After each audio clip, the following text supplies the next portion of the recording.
ప్రార్థన చేస్తే ఏమొచ్చింది, ప్రార్థన చేస్తే ఏమొచ్చి, ప్రార్థన ఆయన దగ్గరికి వెళ్ళిద్ది. తిక్కలోడ వెళ్ళిద్ది.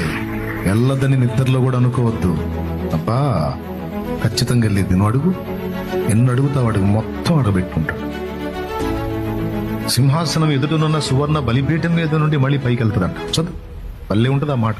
అప్పుడు ఆ ధూపద్రవ్యముల పొగ పరిశుద్ధుల ప్రార్థనలతో కలిసి దూత చేతుల నుండి పైకి లేచి దేవుని సన్నిధిని చేరెను. ఆ మాట దేవుని సన్నిధి, ఆ ప్రార్థనలు అని రౌండ్ కొట్టి దేవుని సన్నిధి చేరెను. అవి రెండు కలిపి చదవాలా. ప్రార్థనలు, దేవుని సన్నిధి చేరెను. నువ్వు చేసే ప్రార్థనలు ఎటో గాలికి పోతానే అనుకుంటున్నావేమో. పాటు నువ్వు నడుస్తా పలికినా, నువ్వు పరుండి దేవా నాకు సహాయం చేయయ్యా ఈ విషయంలోని నువ్వు పరుండి మొర్ర పెట్టినా, నువ్వు పడకలో మొర్ర పెట్టినా, నడకలో మొర్ర పెట్టినా, మోకరించి మొర్ర పెట్టినా, కూర్చొని మొర్ర పెట్టినా, వాష్రూమ్లో స్నానం చేసుకుంటా, అప్పుడేదో